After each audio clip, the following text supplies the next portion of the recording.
nobody knows what's really going to happen, but everybody knows it has to happen.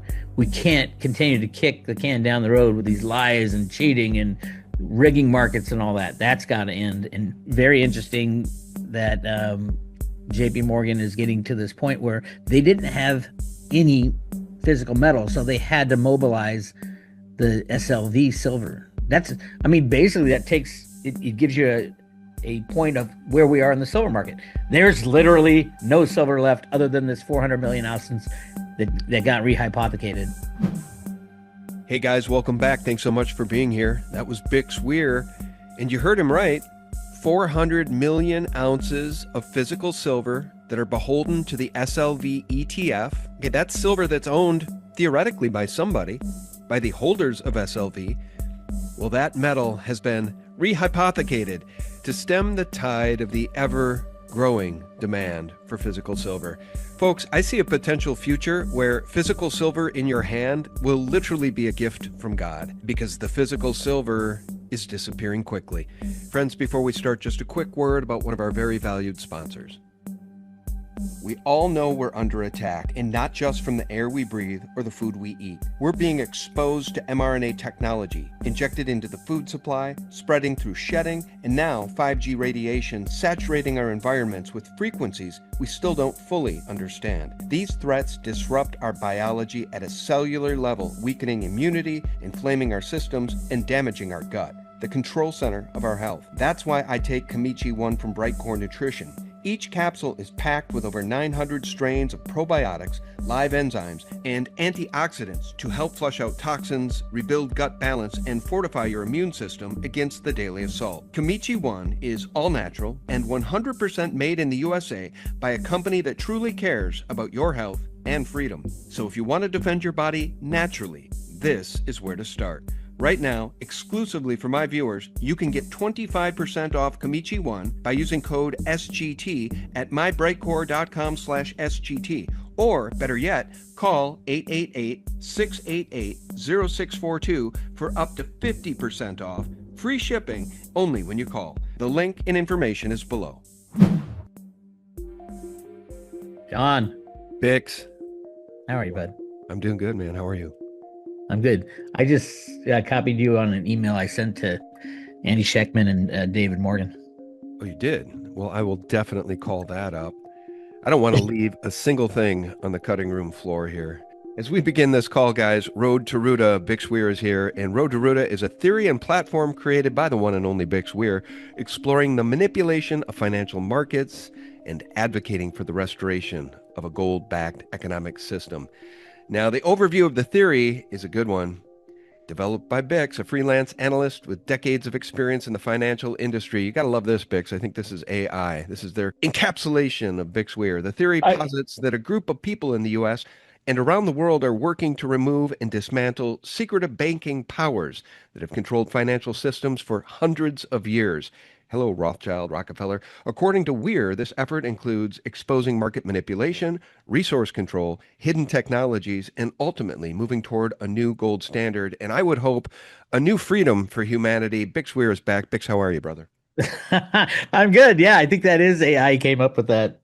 It's pretty good. And do I have that right? Is there any hope for humanity? I really wonder at this point. Absolutely. Absolutely. Obviously, the future will be different. And that's what I'm trying to tell everybody these days is we're at the end days of market manipulation, especially for silver, and it's not going to end very pretty. You got to make sure you have all your assets in your own possession because nothing's going to be left standing. And then we get to start fresh in a non-debt based system. I'm excited about it, and at the same time terrified because we aren't fully in the know as far as what the plan is. And there is a plan. You know, the bad guys have their plan and the good guys have their plan. But we're kind of sitting in the middle trying to figure that out. I don't have that email yet. I'll keep looking, Bix, but I do have something I want to play for you. And I want you to give me your honest reaction to what you're about to hear. Now, I respect this guy. I played this in one of my silver videos the other day. And it's a guy who's very well educated. In fact, I think he got a degree from Harvard's business school, which is, I think, Wharton Business School. Invest Answers over on YouTube. This is what he has to say about silver. I want your reaction. Something's got to give. What is very interesting, though, about silver, You just look at these spikes. A 3-year-old can tell you what happens next, and that is silver spikes, like it did in 1980, and then it mean reverts big time back to where it came from. 2011 spikes, and it mean reverted back to where it was in 2008. And here we are, third spike in nearly 50 years, more than 50 years. What happens next? Everything mean reverts. That's just my view of the world anyway. All right. So, Bix, why do you think he might be so very wrong? Ignorance is bliss. I've always said if people don't mention the paper manipulation for decades, they're not telling the full story. Yeah, I mean, looking at a picture and making a conclusion that the silver price is going to crash to where it has reverted to in the past doesn't give us any information at all. All it tells us is he really hasn't looked into silver at all. And so that's my thesis as well. And I did share that video, like I said, in a silver update I did the other day, in which I said, this well-educated man may be very wrong because I don't think silver is ever going back to 25 or 30 or $35 again, Bix. Now, that's not to say they couldn't make it do that, I guess, because they set the prices, as you've always said, they could make it go to zero. But I think he's just fundamentally wrong about this because of what's going on over at the COMEX and the LBMA. And you noted this in a recent update, silver shorts panic. CFTC approves mobilization of 400 million ounces of SLV's London inventories. And this has something to do with that COMEX cooling issue outage the other day, doesn't it? Yeah, I mean, I just released a video this morning on this. And if you've been in silver for the last couple of weeks, you've seen the price jump to almost $60, and everybody was pointing to, oh my God, they stopped trading on the COMEX because the claim was they had a outage in the cooling system. Total bullshit. You and I, Sean, have been through this so many times, going back to the flooding of the vault at 55 Water Street during Hurricane Sandy. Yeah, these entities will do anything and everything to continue the con. But this specific thing that was just enacted, the CFTC, 2 days before the shutdown for the cooling issue, the CFTC made an announcement, and and the announcement was an interpretation of a rule, and that rule is the rehypothecation of foreign assets. And they are saying, and this is directly from the rule that they sent out. This was 2 days before they shut down the market, and we know London was out of metal, but we also know JP Morgan held 400 million ounces of the SLV metal in London. So the CFTC announces this rule, and here's what it says from the letter from the CFTC directly.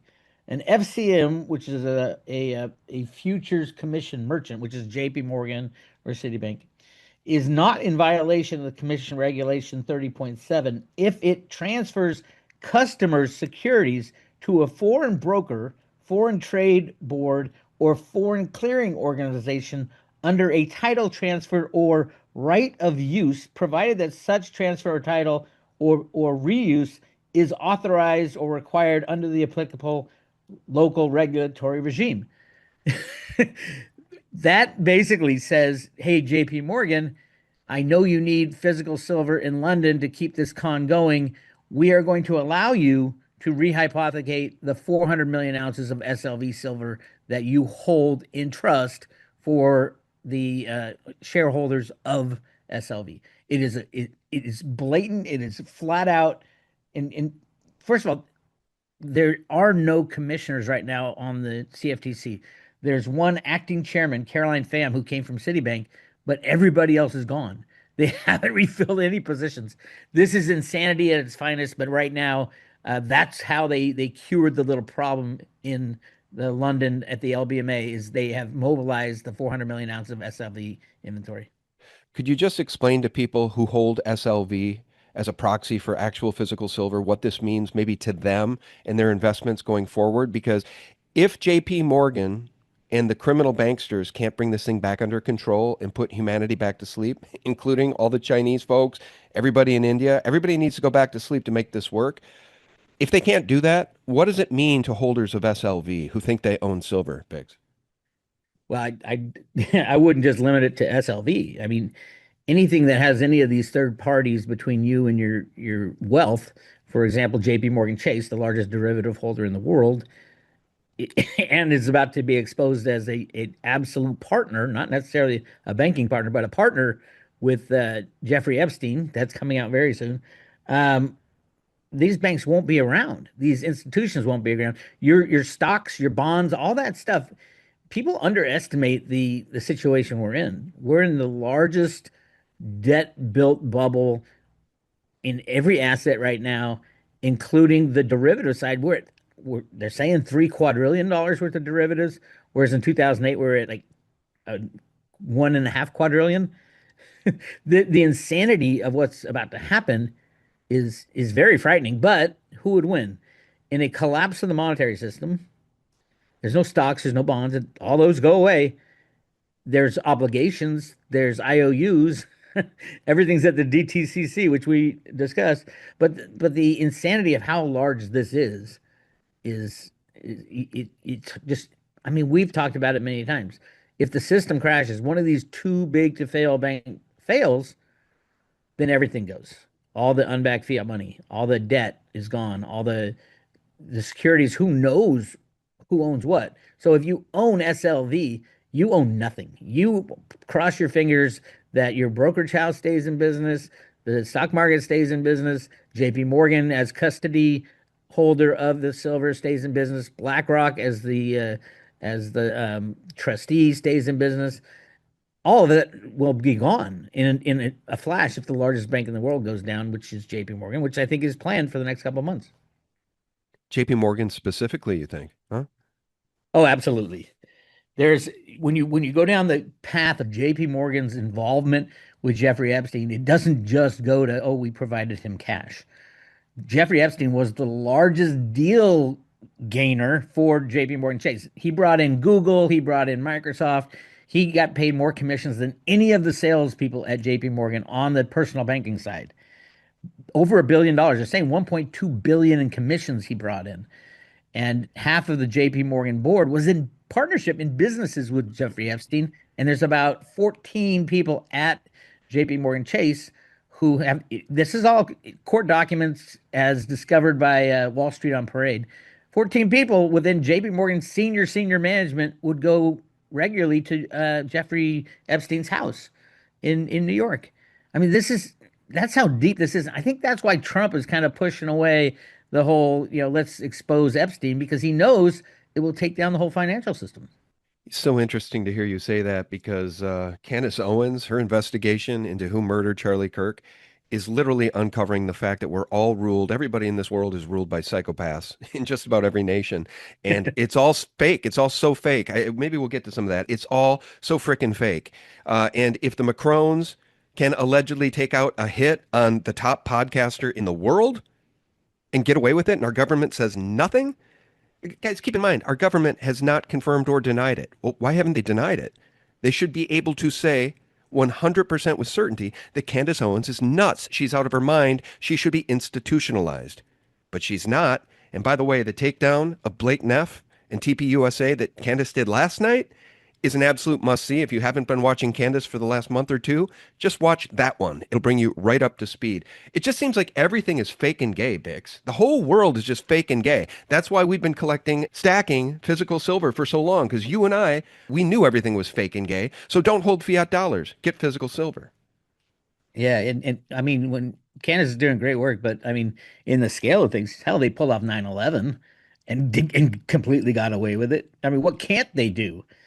So, I mean, ultimately, I do think silver will be involved in the takedown of the banking system, but not necessarily the catalyst. I think, let's put blame where blame is due. JP Morgan Chase and the current, this has gone through the Rothschilds, the Rockefellers. I mean, we go way back. It kind of shifts hands who's in control next. Um, but yeah, very interesting that JP Morgan is getting to this point where they didn't have any physical metal, so they had to mobilize the SLV silver. I mean, basically that takes it gives you a point of where we are in the silver market. There's literally no silver left other than this 400 million ounces that got rehypothecated. And you times 400 million times $50 an ounce, you don't have a lot. That's not a lot of money that anybody, I mean, there's so many billionaires in the world who could just buy every ounce of silver. The price doesn't go up. It doesn't matter how much you buy. The price won't go up if it's rigged on the comics. So yeah, somebody can buy 100% or 200% of the silver that's left there. And supposedly Paul Tudor Jones has done that, and the price won't go up because of the derivative thing. But then you get to the flip side of it. Once you buy the futures and options, they got to take delivery. So you got to come up with it. That's where J.P. Morgan got the 400 million ounces. I think this will last maybe a month or two. Um, that amount of silver before India gobbles it up, China gobbles it up, Russia, everybody and their mothers gobbling up silver, except the retail people who are kind of like it's like that guy with his charts. I mean, who would watch that and think, oh, I better not buy silver? I don't think many people who know about silver, but Well, the retail market is just not participating yet. yeah, and to circle back to that particular video clip from Invest Answers, he's not only not telling his audience about the paper manipulation of the silver markets for decades, he's not pointing out that that is maybe the biggest cup and handle chart that we've ever seen in the history of economics. I mean, that's a 50-year cup and handle, Bix, that it finally just broke out. Silver just broke 50 for the first time in decades. And we're to believe it'll go back to 25 just because it hit 58, 59 the other day. Give me a break. Just to get to the 1980 all-time high of 50 in today's dollars, it needs to go past 215, according to Mike Maloney. Yeah, and that the chart he showed it wasn't right. I mean, we hit $50 and right next to $50 in 1980. We hit $50 in 2011. So it's not an upward slant he's looking at. You're right. It's a cup and handle. It's $250 and then it breached the $50 again with the handle. So his even his chart reading was wrong. Yeah, it's just fascinating because I do respect that guy and I just don't want people to get off this train too soon. Because, just a personal anecdote, I've been stacking silver again recently over the past few months as this thing has taken off again at my local coin shop because he doesn't charge me sales tax. Now, for whatever reason, SD Bullion and AppMax do charge people in my state sales tax on Silver Eagles, Canadian Maples, etc. I think that's an absolute crime, but I need to take that up with criminal governor Tampon Tim Walz because that's just the way it goes in my crummy state. But he's reporting to me, his name is Manny. Manny's reporting to me that he's got way more sellers than buyers right now because people don't understand what's happening here. They think, oh my God, it's past 50. I need to sell. These are people that have been stacking for decades, Bix. And I just think they've got it wrong because this is a death event of a fiat currency. Maybe not tomorrow, maybe not next year, but it is in process. And that's why our purchasing power has fallen, what, 95, 96, 98% since 1913? Well, yeah, but you got to remember, we have a retail side of this market, an industrial side of this market, and an investment side of this market. The retail side is maybe 1% of the market. That's the coin, stackers. That's you and me. That's the people who are selling to their coin shop because they got to pay rent and stuff like that. Is less than 1% of the market. It's such a tiny infinitesimal part of the market. It used to be that the derivative market, the bullion banks, the people who controlled the price were in charge. That is no longer the case. Now, the people who are in charge are the big sovereigns: India, China, Russia, and the big industry. The solar industry is literally eating over half of the silver that's mined every year, right now. The Silver Institute won't tell you that, but I've been researching this for years. Solar is consuming over 400, probably 5 to 600 million ounces every year now, and they're not telling you. And I always thought, if I showed everybody my work on this, then it might change. Well, I did, and nothing changed. So I said, well, how can I get to a point where I can really convince people that solar is using a hell of a lot more silver than they're saying, than the Silver Institute is saying? And I'm like, you know what?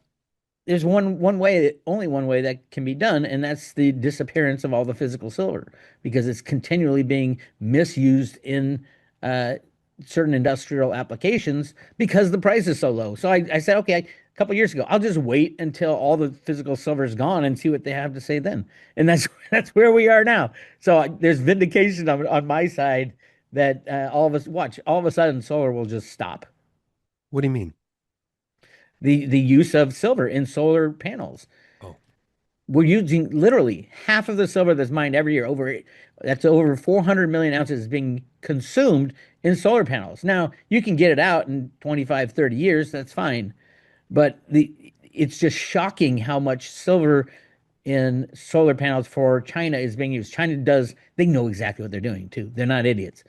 Um, but yeah, it's the cheapest way to make a power plant now on the industrial side is to use solar. So everybody on the planet is using solar, and that's what the main driver from the industrial side is. And then that takes away silver from your iPhone, your flat screen TV, your electric cars, your regular cars.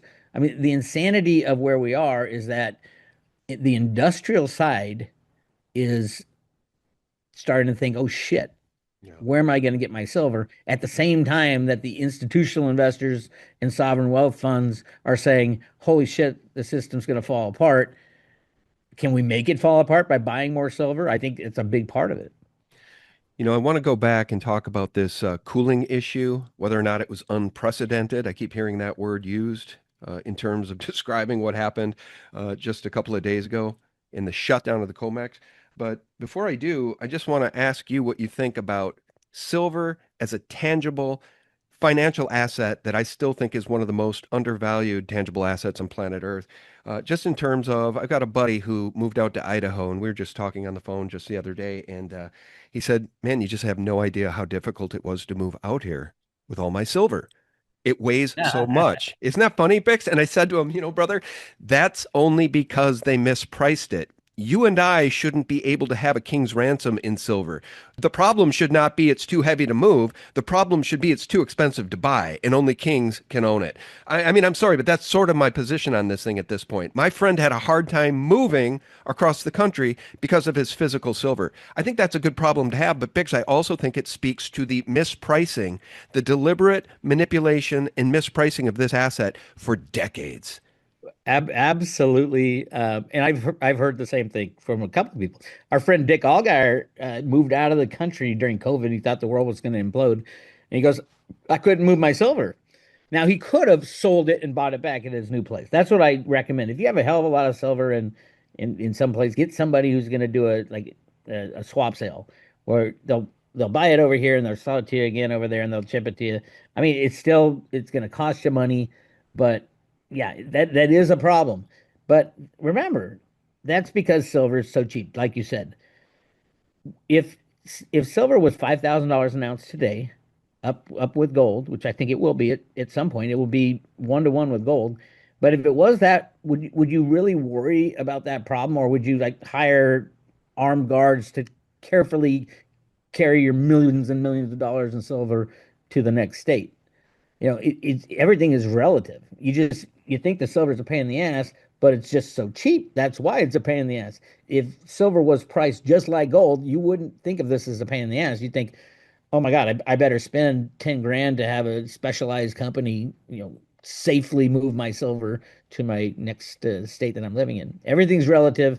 And this is the thing I want to tell everybody. A lot of people aren't buying physical silver right now because of, charts like what you show. They've been screwed before. They don't know anything about silver and they don't want to buy at the highs. You're going to be buying $1,000, $2,000, $5,000 ounces of silver. So will I. And I know that. And I've come to grips with that. The understanding that silver has been price suppressed for 180 years has not sunk in. It will sink in very fast. But right now, everybody's just kind of everything's still under control. Yeah, JP Morgan was able to mobilize 400 million ounces to kick the can down for another couple of months. One day, we're all going to sit there and say, oh my God, if we ever had free markets in the United States, which I think we absolutely have to have freedom, you need free markets for freedom. We are not free. And the core and the crux of that is because all our markets are rigged. But when free markets come, that's when you're going to understand what the value of everything is.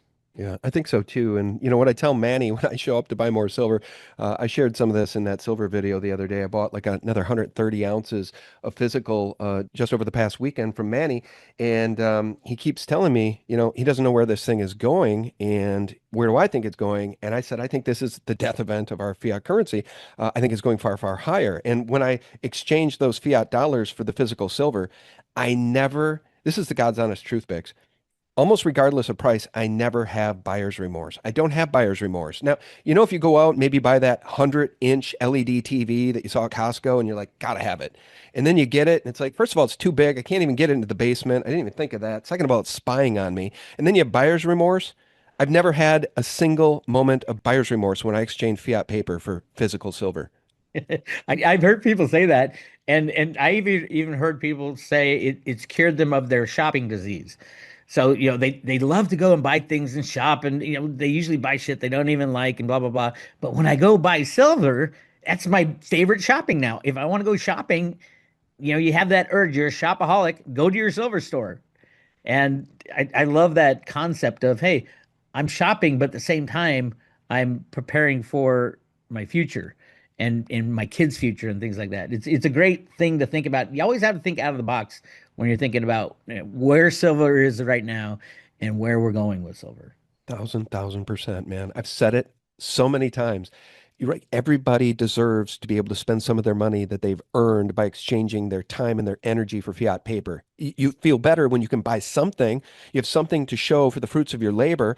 And I've said this for more than a decade. Exchange those fiat dollars for physical silver. You'll get the joy of buying something, but you'll also get the joy of saving something for your future, something tangible. And then people say, well, what's your exit strategy for silver? If silver goes to $500 an ounce, who are you going to sell it to? And you know what I say, Bix? I've come to the conclusion that I'm not selling it to anybody ever. This will be for my progeny and future generations. This is wealth building. That's what's going on here. And I think it's a real gift.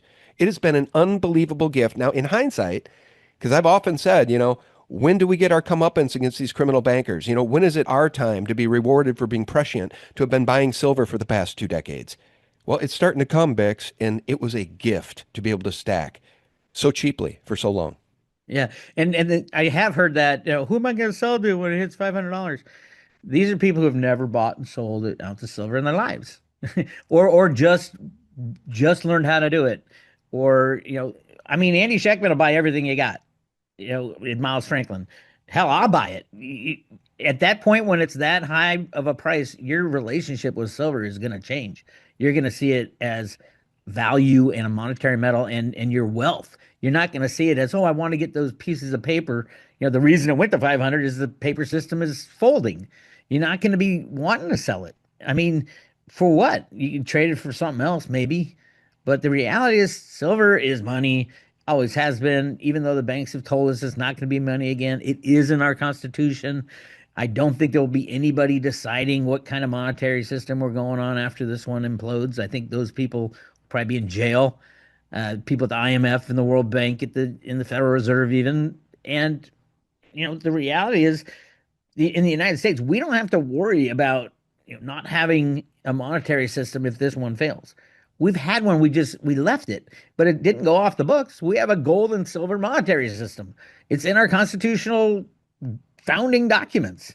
So yeah, I mean, just because you don't understand where you're going to sell your silver to at a certain point doesn't mean that you shouldn't look into it and understand what kind of world would it be where silver's at $500 and the banks have collapsed, and get your head around things we've been talking about for 20 years now. So it will be a different world, and it will be a different world very, very soon. I think a lot of people are relieved that we're leading into a different world.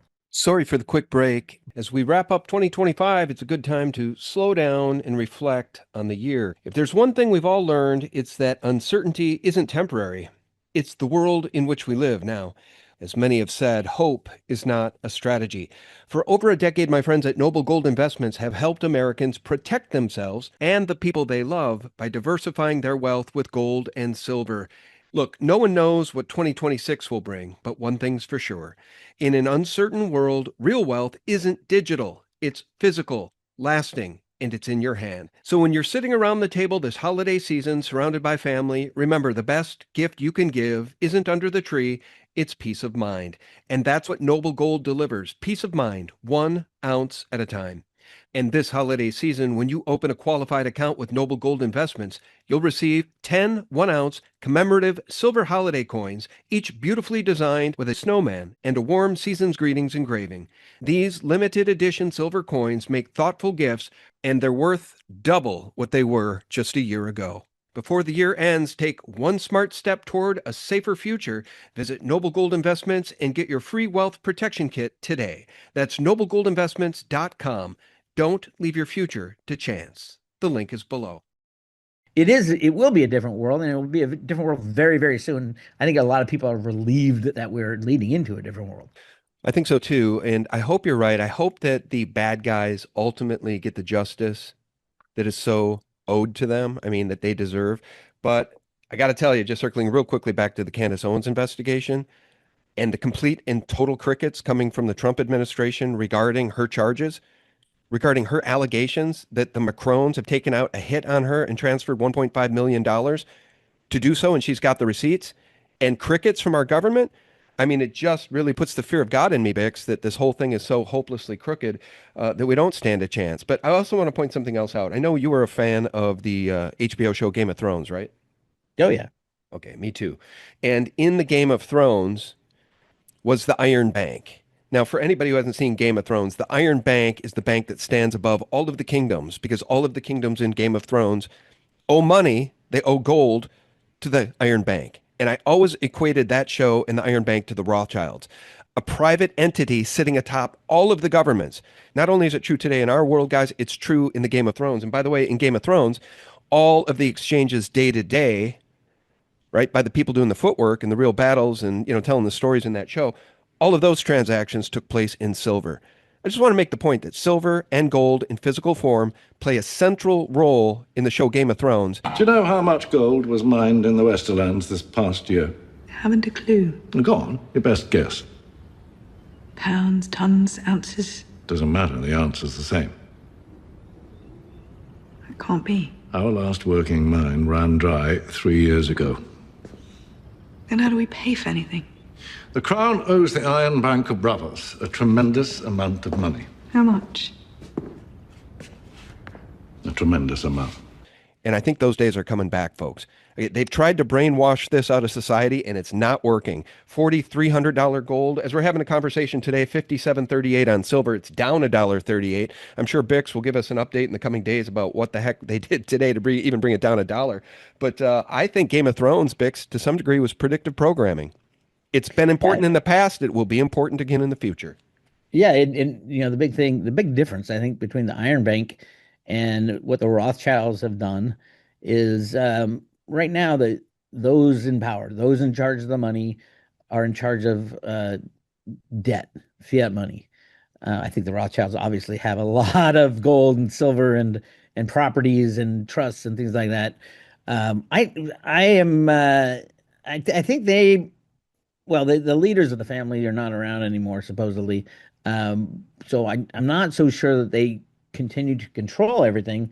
I think the United States plan, according to the Road to Ruta documents, is to print unbacked fiat money to build your roads, your bridges, your houses, create as much debt as possible to infinity. According to Elon, he found 14 computers at the Fed or at the U.S.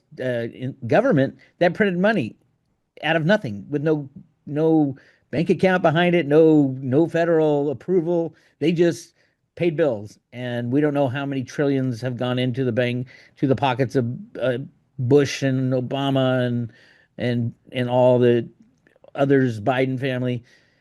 See, that's where we are, and it gets back to, okay, how do we rejigger this system when it's gotten so far out of control? The people own probably 0.1% of the money, and everything else is held by a handful. We're going to have to destroy the entire money part of it. The entire fiat monetary system has to go because we don't know how much we've created. And that's where the derivative bubble was allowed back in the late 90s. Greenspan had a big part in allowing the derivatives to go unregulated, knowing that the bankers were so greedy that they would blow up those bubbles so big, and it would be too big to save, too big to bail out, too big to fail, as they call it at the FDIC. And that's where we are. So, when Dodd-Frank changed so that the law for bailout says that the derivatives get bailed out first at the big banks, everybody was like, oh my God, I can't believe they put that in there and blah, blah, blah. I'm like, yes, they put it in there for a very simple reason. it will take down the entire system, and that's what we need. We need to destroy the wealth of the 90 of the 1%, which means all of it goes away. And that's very easy to do now that these bubbles have been built so big. I mean, $3 quadrillion. JP Morgan Chase has 60 trillion in derivatives and only 4 trillion in assets. So you take out JP Morgan and you take out every single financial institution on the planet. Can we just circle back to the COMEX shutdown the other day? I just need your thoughts on this, really for the historical record. Now, the COMEX was shut down due to a cooling issue at their server farm. And evidently, everybody who's an expert on server farms says that's preposterous because there are backups to these server farms, and often there are backups to the backups. But what do you think actually happened that day? Why did it happen? Is it unprecedented? And why should people care? It's not unprecedented. I mean, we've seen it time and time again with the comics. We saw it. There was a fire right before Sandy Hook and after, not Sandy Hook, Hurricane Sandy, where 55 Water Street, the largest vault in the planet, holding $36 trillion worth of paper documents, was flooded on purpose. And the reason they did that, one of the many reasons, was they moved all the swap contracts in 2 months before, the gold and silver swap contracts and treasury swap contracts, into this vault at the DTCC. The guy they put in charge of it was a guy named Michael Dunn, who was a CFTC commissioner, went to the DTCC, forgot to lock the door when Hurricane Sandy came roaring through and they flooded it. It was flooded for 3 weeks, 3 or 4 weeks, and then they pumped the water out and lit it on fire. You So, can't make it I up. mean, You literally can't make it up. no. And then 9/11, 9/11, the basement of 9/11 was the largest CFTC warehouse, CFTC approved warehouse for the CME. It was called, I think, the NYMEX back then. But yeah, on 9/11, they have pictures of the firemen standing next to pallets of silver bars at the basement of the Twin Towers. And this stuff is, I mean, it's so much bigger. The fact that they said, oh, it's a coolant thing, we had a problem for 12 hours.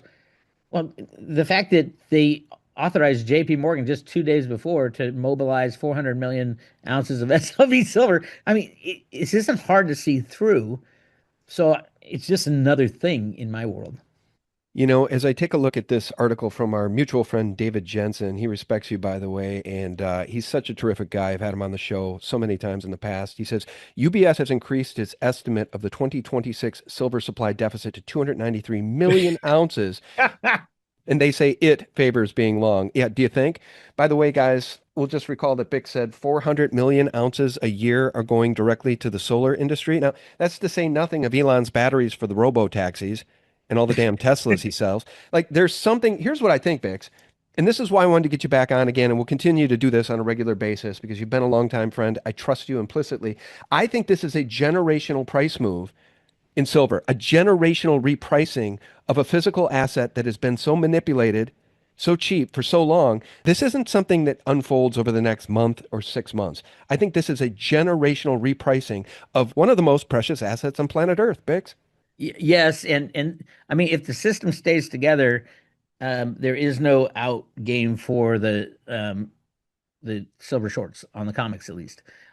There's nothing that will, those charts you showed of the guy spiking in 1980 and 2011. There's nothing that would convince the world that there's any reason for the price of silver not to continue to run up. We have completely tapped out. They say it's the fifth year of silver shortages. It's actually even in the data from the Silver Institute, which is a joke, but it's actually the seventh because they don't count ETF silver unless, silver comes out of the ETF. But for some reason, they don't count any of the ETF silver. So this is our seventh year. And this year, I just did this morning in my little podcast, I showed that this year we're probably going to be close to 500 million ounces delivered on the COMEX. The old record was last year, 230 million ounces. The record before that was 150 million ounces. So clearly something is completely different. The physical market is destroying the silver paper game. And we've been waiting this forever. So it's hard to get people up to speed right away, but if people are just talking to me now, I tell them, hey, if you're not in physical silver, if you don't have physical silver in your own possession, get as much as you can as soon as you can and get it in your own possession and just wait and do the studying if you want to. I mean, I've been studying this for 26 years now, and my original thesis from 2007 when I found the Road to Ruta documents is still true. There's still people behind the scenes going to working to take out the banking cabal and return the United States to a gold and silver standard. Now, what will gold and silver be worth? We've consumed most of the silver, so it won't be any 10 to 1 or 15 to 1. It'll be 1 to 1 or even 1 to 10. Silver being more valuable than gold because there's a lot of gold out there that we've been hiding. Yeah, and you don't make solar panels with gold. I mean, that's just a Well, fact. we won't be making solar panels at that time. All right, let me ask you this here. You guys, Bix is up to speed on Tether, believe me, and who's behind it. But I think it's an important question to ask because I've been positing for quite a while that Bitcoin now exists as a steam relief valve for the debt that they continue to print. Nobody wants to buy the bonds. Nobody wants to buy U.S. Treasuries. Nobody wants to hold U.S. debt for 5 years, 10 years, certainly not 30 years. Why is Tether, though, now buying more gold than many central banks and what it signals? I wonder if you have thoughts on this because what I've been positing is that Tether and Bitcoin will be used to soak up all of that debt that the government has to continue to print. And then Tether uses that money to buy Bitcoin. Well, guess what? Tether has actually been stacking a lot of physical gold, and that really surprised me to hear that, Bix. What's going on, do you think? Oh, so much is going on with I call them the crypto pedal cabal, the Tether and all that EOS. And there's just so much going on there. I think, when I take a look at it from the good guy standpoint, it's obvious that, even Trump said, hey, this is great for soaking up all these dollars. But in a deeper side, the fact that Trump is getting everybody, all the crypto people are all excited. Oh yeah, Trump's going to free up cryptos so that we can throw futures and options on it, and it'll be more integrated into our financial system. And then in the next breath, they say, oh yeah, our financial fiat money's done. And I'm like, wait a minute, you're combining cryptos, which used to be very, very, very independent, and now they're completely not. And we got Michael Saylor and all these BlackRock ETFs soaking up Bitcoin and Ethereum and all that. Well, when they go down, what are they going to be selling? They're going to be selling cryptos first. So when Tether goes away, yeah, it'll be dumping its gold, and that's another reason why I'm like, get the cryptos you like, but don't expect them to do well during the crash. Don't expect anything to do well during the crash. Um, I think the selling will be unbelievable as the banks start to crash. They're going to have to sell all liquid assets. They have a hell of a lot of gold and a hell of a lot of Bitcoin, some Ethereum, and maybe XRP. Although XRP people tend to promote it more than the banks do. Um, but yeah, I don't know where all this is going to go down as far as when the derivative bubble melts down. I don't think we'll know the price of silver or gold. I don't think any of the exchanges will be open so that we could. A lot of people are underestimating the power of, for example, Reggie Middleton's patent on peer-to-peer capital markets through cryptos. Tether obviously is in violation of Reggie's patent. Same with Ethereum. What's the European Patent Commission just approved Reggie's patent, which is crazy because you got United States, Japan, and Europe approving a patent for a coin that they already busted the guy saying he's a fraud, and now they're giving him patents on it. And the patent is for all of DeFi and all of the NFTs. And I mean, Reggie's patent covers it all from 2014. So it's kind of like, holy crap, what kind of world are we going to move into in that situation? I don't know, but I do know I'm not going to be harmed by holding on to my physical silver into my own possession. And I'm not going to be harmed by holding certain cryptos that I think will be helpful in the future. So that's where I am. And as far as where everything comes out, it's going to be freaking chaos. It is nuts, man. We live in such a crazy world, and anybody that wants to argue with me about that, just watch Candace's show from last night. I'll leave it linked below because honestly, she ripped a new one right through Blake Neff, the spokesperson essentially at this point for TPUSA, and TPUSA says they're finally going to answer her questions, but kind of on their terms. And then they made the mistake of saying, and Candace is invited to join us if she likes. She said, I accept, like immediately. I'm there. And then she tore him apart and every single one of his points that he made in his little public statement about the Egyptian jets being in Provo, addressing that as beneath contempt. It's beneath them to address that. Give me a frickin' break. By the way, it's interesting to note that while the world continues to get darker, Tether will continue to invest part of its profits into safe assets like Bitcoin, gold, and land. Oh my Tether God. is the stable company. I tell you what's interesting about this to me, Bix, is despite Bitcoin retracing from 126 to 80,000 in like 2 months and now bouncing back to 92, I still actually do believe Bitcoin is here to stay for at least some period of time because it is part of the basket that will back the dollar. I think that may be what's going on here. It's not just Bitcoin. It's not just a Bitcoin backed dollar. It's Bitcoin, gold, and I guess they say land. I don't know. Yeah, that's the problem is they say. Who are Yeah. they and will they have any say in anything? I don't think so. But I don't dislike Bitcoin. Bitcoin is not what it used to be, obviously. It's been kind of overtaken by the core developers and a lot of the big money will be selling a lot of Bitcoin when the system collapses. BlackRock will sell all the Bitcoin from the ETFs, and everybody's going to have to liquidate everything. So I like investing and holding things that other people don't hold during the crash. So the banks don't, they hold very little silver. It's the ETFs we got to worry about. And now we got JP Morgan selling off SLV behind the doors. So we won't have to worry about that dumping on the market. Um, but yeah, when it comes to the I call them the crypto pedo cabal, the likes of Tether and the people originally involved in that, they own most of the cryptos. So they own most of Bitcoin. I think Trump ultimately is going to even take his family businesses and fall on the sword. And because when the crash happens, there's no asset that's really safe unless the big money doesn't have any of it, so they can't sell it. So yeah, again, I'm sure you can tell through this whole discussion, nobody knows what's really going to happen, but no, everybody knows it has to happen. We can't continue to kick the can down the road with these lies and cheating and rigging markets and all that. That's got to end. And with that comes freedom. Before I let you go, let me just show this chart. So Chris Martenson notes, and we know this to be 100% true, silver is the most blatantly manipulated commodity by far. I would say it's the most blatantly manipulated precious asset on earth. But I think this is very interesting. Just to note what's going on today as we're having this conversation, these watershed events that we see on this chart just over the past 24 hours, as silver started to skim right near 60. Okay, they don't want it going over 60. My God, they didn't want it going over 50. Can you describe for me and listeners what these circles represent with these cascading downturns? What are they doing? How are they doing this? Because evidently they're not going to stop. And I welcome it because I like cheap silver. Biggs. Well, yeah, but this isn't the market. This is the derivative market. This is the COMEX, which is futures and options. Um, and some one thing that people rarely talk about is the volume of trades. So they're trading about 500,000,000 ounces every day of derivatives to control the price. And I'd say 98 to 99% of those trades are the banks trading back and forth with each other to control the price.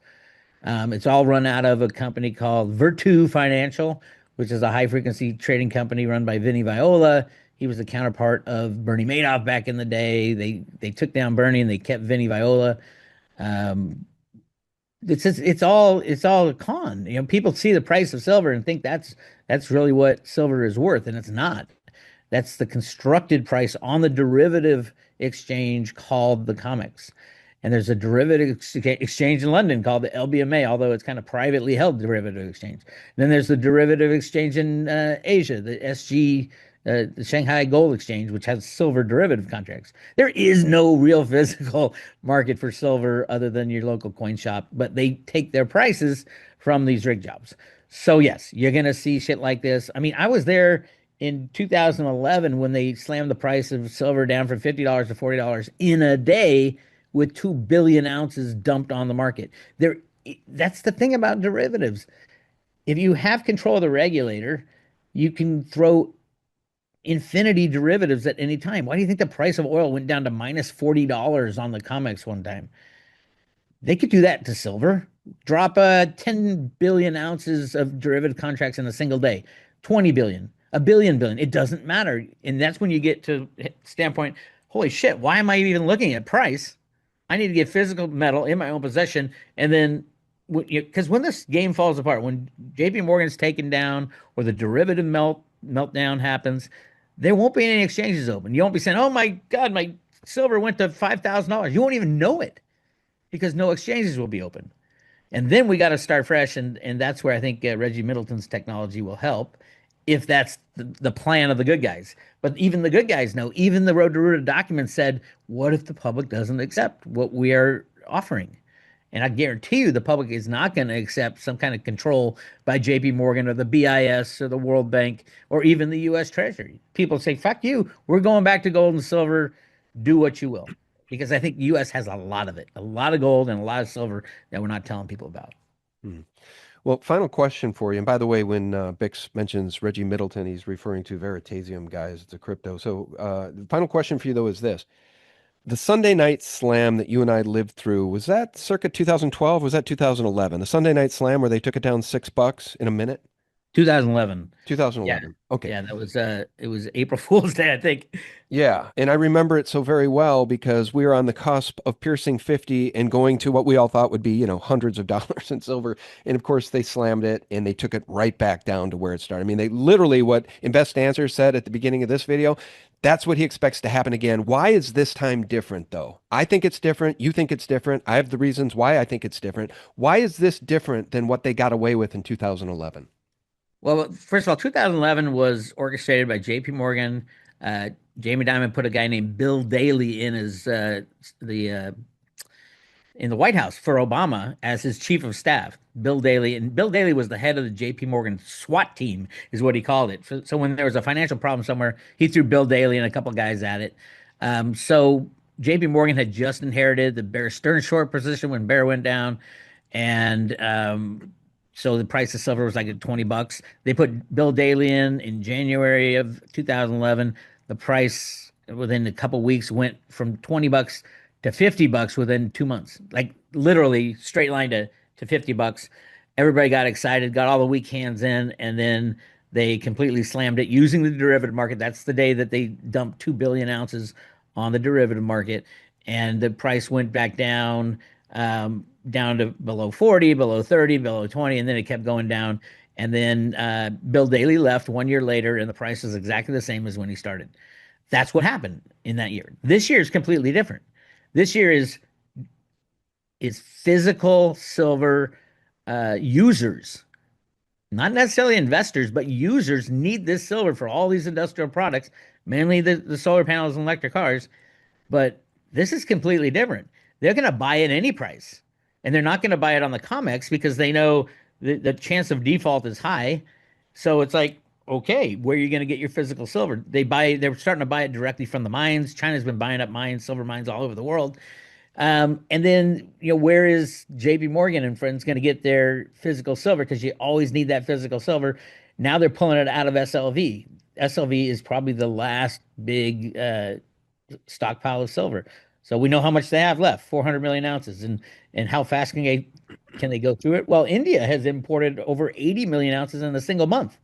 So I think this 400 million ounces that JP Morgan got ability to rehypothecate will be gone within a month or two. I just want to read this last piece here before I let you go. This is from Hansa over on X, and I'll scroll down.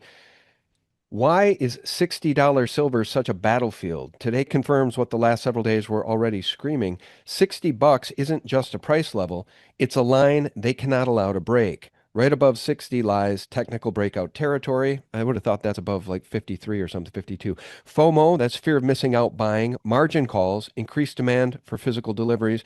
Momentum that is very, very hard to stop. The closer silver gets to $60 an ounce, the more violent and desperate the smash attempts become. I think that sums it up.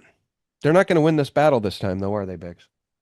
No, I mean, if you've been through silver smashes as long as we have, these aren't smashes. These are like little tiny attempts to cover a little bit, and every time they do this, they lose more silver. They lose more, they have to go shorter and shorter and can't cover. The weak hands are gone. They're just gone. Now it's only true believers and industrial demand, and obviously sovereign wealth funds, and China and India see an easy way to harm the Western banking system, and it's buy silver. Four slam attacks beginning at 12:30 in the middle of the night, thinly traded. That's when they love to attack. I wonder how many millions of ounces of paper they threw at the market just in the past 24 hours. Look at these cascading down events, guys. And on the other side, every single time, buyers. That Yeah, you can see. I mean, the comics posts its data of volume. I mean, every day. And every day you're looking at volumes like, for example, let's go to December 1st, which was that Friday right after Thanksgiving. 750 million ounces were traded. That's 750 million ounces, and the whole world in it takes the entire world almost a full year to get that to make that to mine that amount of silver. So it's not something they're hiding. And I get that everybody sees this, oh my God, I can't believe silver's manipulated. Well, I've been doing this 25 years and seeing the exact same thing over and over. And don't look at any regulators. The CFTC doesn't have any commissioners at the moment. Um, it's the whole thing is it's laughable, but at the same time, if you understand what's going on, you won't be concerned about where the price is. You'll be sitting on the sidelines with your medal in hand, just watching this ridiculous farce play out. Love it. That's the perfect way to end the call. You'll be sitting on the sidelines with your physical silver watching this ridiculous farce play out. It's very well said. That's what it is. By the way, Candace's investigation into who actually assassinated Charlie Kirk is so jaw-dropping, guys. It so uncovers the corruption at the very highest levels of governments across the world, including France, Israel, and sadly our own government, that it is all a ridiculous farce. I really am starting to think everything's fake and gay. But not Bix Weir and not his great research. You can find it over at roadtoruta.com. And Bix, you do private roads as well. Want to tell people about that? Yeah, Private Road is kind of behind the scenes discussions. Like I can't talk a lot on YouTube. I'm like the last guy left on YouTube, although I hear people are getting their channels back. But I can't talk a lot of the stuff like about JP Morgan and his involvement with Epstein on YouTube. Just too hot. So I have a Private Road where I talk about silver, kind of before I fully develop ideas to talk about in public. I'll run it by my Private Road members, and great group of people who are interested in what's going on behind the scenes. Very good. Hey, I appreciate you, man. Thanks for jumping on today on short notice. I can always count on you. I really do appreciate you for that. One of my favorite topics and one of my favorite guests, Bix Weir, roadtoruta.com. Guys, the link is below. Bix Weir, thank you, sir. Thank you, Sean. All right, brother. Godspeed. Godspeed. All right, friends, if you're still with us, thank you. Thank you so much. We love you. I will tell you guys this. Everything really is farcical at this point. And if you're not following Candace, please do yourself a favor. If you want to know what's going on in the world and how crooked things have gotten, just watch her latest last night. That would have been December 3rd. I'll leave a link below because she literally tears TPUSA apart, tears them a new one. And I think it's a joy to watch because everybody who's covering up the investigation of who really assassinated Charlie Kirk, well, they're Judases, every single one of them, in my view. Guys, for real news every single day, check us out to get it at sgtreport.com. And until next time, may God the Creator continue to bless you and yours. Bye-bye. The globalists, who are by no means stupid and have been able to hire the brightest minds of a century and a half with unlimited resources and no ethics, scruples, or morals whatsoever, they have at least a dozen more replacement UNs, the International Democratic Union. Look at us. We're not bad guys. The UN is bad guys. We're good guys. You can join the International Democratic Union and we'll all be friends together. Kumbaya. By the way, we're a world government and we'll do the same thing unless we get rid of the regulatory capture that is literally in every cell of the body politic. That's our job.